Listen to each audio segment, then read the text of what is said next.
ሰላም ጤና ይስጥልኝ ውድ የሶሎዳ ሚዲያ ቤተሰቦቻችን እንዴት አላችሁ? ለዕለቱ የመራረጥናቸው አዳዲስና ትኩስ መረጃዎችን ይዘን ቀርበናል። መረጃዎቻችን እየተከታተላችሁ ከኛ ጋር እንድትቆዩ በአክብሮት እጋብዛለሁ።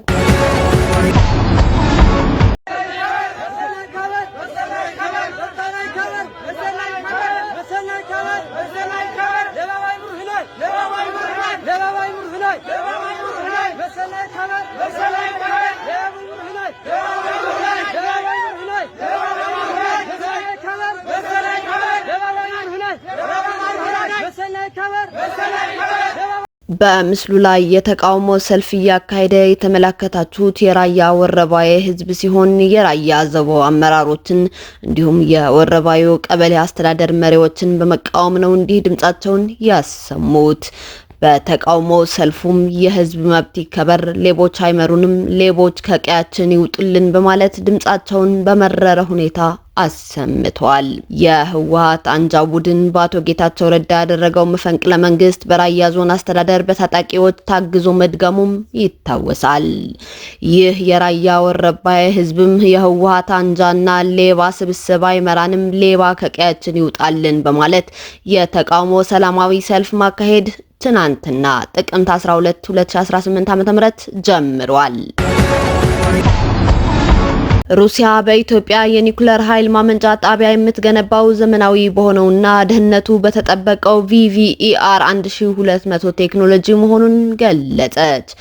የሩሲያ አቶሚክ ኢነርጂ ኮርፖሬሽን ሮሳቶም ዘመናዊ በሆነው እንዲሁም ደህንነቱ በተጠበቀው VVER 1200 ቴክኖሎጂ በኢትዮጵያ የኒውክሌር ኃይል ማመንጫ ጣቢያ እንደሚገነባ በኢትዮጵያ የሩሲያ አምባሳደር ኢቪጄን ቴረኪን አስታውቀዋል። በሩሲያና በኢትዮጵያ መካከል በትብብር የሚሰራ ለሰላማዊ ዓላማ የሚውል የኒውክሌር ኃይል መስክ የኢኮኖሚና የቴክኖሎጂ አጋርነትን ቀዳሚው መስክ ሊያደርግ እንደሚችል አምባሳደሩ መግለጻቸው የሩሲያ ዜና አገልግሎት ታስ ዘግቧል።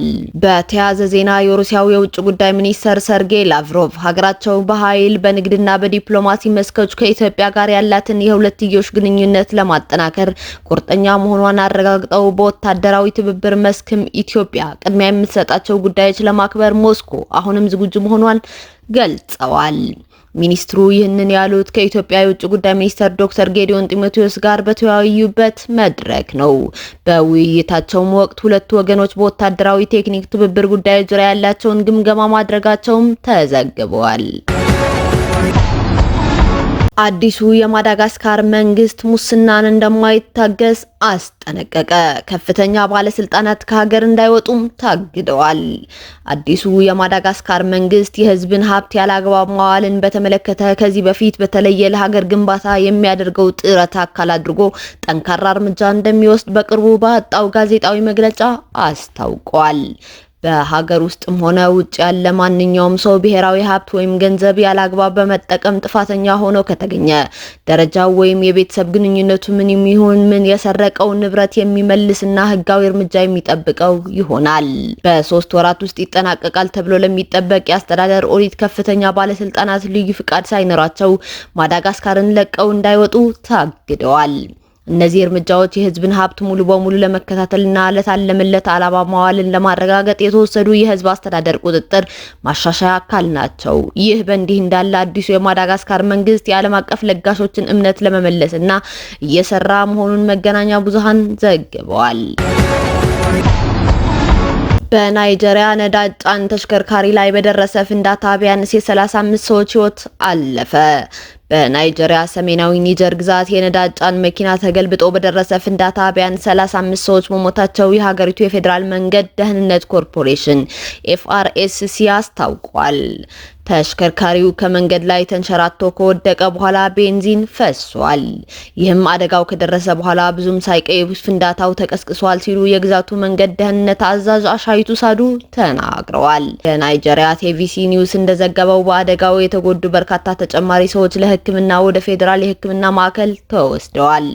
የናይጄሪያ የቴሌቪዥን ጣቢያዎች ሰዎች በከባድ የእሳት ቃጠሎ እየተሰቃዩ መሆናቸውን ዘግበዋል። የኒጀር ግዛት ገዥ መሐመድ ኡማር አባጎ ባካታች አካባቢ ለሚገኘው የኢሳ ህዝብ ጥልቅ ሀዘናቸውን ገልጸው በሰጡት መግለጫ ፍንዳታው የብዙ ሰዎችን ህይወት ቀጥፏልና በርካቶች ቆስለዋል ብለዋል። የገዢው ዋና የፕሬስ ጸሐፊ ቦሎጊ ኢብራሂም በመግለጫው ላይ እንዳሉት በፍንዳታ ከተጎዱት ሰዎች መካከል በርከት ያሉት የተገለበጠውን ተሽከርካሪ ለማንሳት ሲሞክሩ ታንከሩ በመፈንዳቱ ነው ሲሉ ተደምጠዋል። ባጎ በመግለጫው ይህ ለህዝብና ለመንግስት ሌላ አሳማሚ ከባድና ሐዘን ነው ብለዋል። ኪዮቭን ለማጥፋት 20 ደቂቃ በቂ ነው ሲሉ ፑቲን ገለጹ። የሩሲያው ፕሬዝዳንት ቭላዲሚር ፑቲን ኪዮቭ ህልውናዋ እንዲያከትም ከፈለጉ ዓመታት እንደማይወስድባቸው መናገራቸው ተዘግቧል። 20 ደቂቃ በቂ ነው ብለዋል ፑቲን። አክለውም ይህ የሩሲያ ዓላማ እንዳልሆነ በመግለጽ እውነተኛ ኃይል ያለው በጥድፊያ እርምጃ ውስጥ ሳይሆን መቼና እንዴት እንደሚመታ በመምረጥ ላይ መሆኑን አጽንኦት ሰጥተዋል። ይህ መልእክት በምዕራቡ ዓለምና በዩክሬን ላይ ያነጣጠረም ይመስላል። ይህም የሩሲያ ዝግተኛ ወታደራዊ ግስጋሴ ስልታዊ እንጂ የድክመት ምልክት አለመሆኑን ይጠቁማል። እንደ አውሮፓውያን አቆጣጠር በ2014 ፑቲን ከ2 ሳምንት በኋላ ኪዮቭን መቆጣጠር እችላለሁኝ ሲሉ ተመሳሳይ አስተያየት ሰጥተው ነበር። በፓሲፊክ ውቅያኖስ አደንዛዥ እጽ እንደጫነ የተጠረጠረ መርከብ ላይ ጥቃት በመፈጸም 2 ሰዎችን መግደሉን ፔንታጎን አስታወቀ። እንደ አሜሪካ የመከላከያ ዋና ጸሐፊ ፔት ሄግሰን ገለጻ መርከቧ በአሜሪካ የስለላ ድርጅት እንደተደረሰባትና አደንዛዥ እጽ ጭናለች ተብሎ በመታመኑ ጥቃት መፈጸማቸውን አስታውቀዋል። በጥቃቱ በመርከቡ የነበሩ 2 ሰዎች ሕይወት ሲያልፍ በአሜሪካ ወታደሮች ላይ የደረሰ ጉዳት ስላለመኖሩም አስታውቀዋል። ከአውሮፓውያኑ መስከረም 2 ወዲህ አሜሪካ አደንዛዥ እጽ ጭነዋል ብላ ያመነችባቸውን ጀልባና መርከቦች ላይ ጥቃት ስትፈጽም ያሁኑን ጨምሮ ለ8ኛ ጊዜ ሲሆን በፓሲፊክ ውቅያኖስ ሲፈጸም ግን የመጀመሪያዋ ነው። ዶናልድ ትራምፕ በዓለም አቀፍ የውሃ መተላለፊያዎች የሚንቀሳቀሱ ህገወጥ መርከቦች ላይ እርምጃ የመውሰድ ህጋዊ መብት አለኝ ያሉ ሲሆን ይህንን ስልጣናቸው ማስፋት ካሻቸው ወደ አሜሪካ ኮንግረስ እንደሚያቀኑ አስታውቀዋል።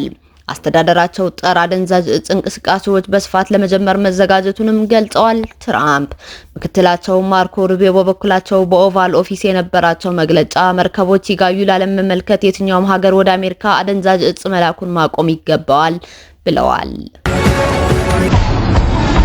ፑቲን ማዕቀብ ስንጥልበት ወደ ውይይት ይመጣል ሲሉ ትራምፕ ገለጹ። የአሜሪካው ፕሬዝዳንት ዶናልድ ትራምፕ 2 ግዙፍ የሩሲያ የነዳጅ ዘይት ኩባንያዎች ላይ ማዕቀብ ለመጣል ማቀዳቸውን አስታውቀዋል።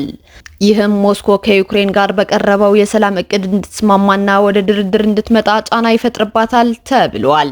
ዶናልድ ትራምፕ አክለውም ከፑቲን ጋር ሁልጊዜም ጥሩ ውይይቶችን እናደርጋለን፣ ነገር ግን ፈጽሞ የትም ተራምደው አያውቁም፣ ተግባራዊነት የላቸውም ሲሉ ከኔቶ ዋና ጸሐፊ ማርክ ሩቴ ጋር በነበራቸው ውይይት ኋላ አስታውቀዋል። በዋሽንግተንና በአውሮፓ ህብረት መሪዎች የቀረበውን የሰላም ስምምነት እቅድ ፑቲን እንዲቀበሉ በማዕቀብ ጫና ማሳደር አስፈላጊ መሆኑን ትራምፕ ገልጸዋል። ፑቲን ወደ ውይይት ይመጣል፣ ማዕቀብ ከጣልን የትም አይሄድም ብለዋል ትራምፕ ማዕቀብ ሊጥልባቸው ያቀዷቸው ግዙፍ የሩሲያ የነዳጅ ዘይት ኩባንያዎች ሮዝኔፍት እና ሉክኦይል ናቸው። ዶናልድ ትራምፕ የማዕቀብ መጣሉን ሀሳብ ያቀረቡት ከፑቲን ጋር በቡዳፔስት ሊካሄዱ የነበረው ስብሰባ ለተወሰነ ጊዜ መራዘሙን በገለጹበት ማግስት ነው። ሞስኮ በዩክሬን መዲና ኪየቭ እና ሌሎች ከተሞች ላይ የሚሳኤልና የድሮን ናዳ ማዝነቧን ቀጥላለች። በትላንትናው ዕለት በፈጸመችው ጥቃት 7 ሰዎች ሕይወት ማለፉን በርካቶች መቁሰላቸው ይታወሳል። ውድ የሶሎዳ ሚዲያ አድማጭ ተመልካቾቻችን ለዕለቱ መራርጠን ወደ እናንተ ያቀረብናቸው ወቅታዊ መረጃዎቻችን እነዚህ ነበሩ። እስካሁን ከኛ ጋር ስለነበራችሁ እያመሰገንኩኝ በሌሎች መረጃዎች እስክንመለስ የሶሎዳ ሚዲያ ቤተሰብ በመሆን እንደተለመደው ላይክ፣ ሼር፣ ሰብስክራይብ ማድረግ አትርሱ። መረጃዎቻችን በቶሎ እንዲደርሷችሁ የደወል ምልክቷን ይጫኑ። ሰላም ለእናንተ፣ ሰላም ለሀገራችን ኢትዮጵያ።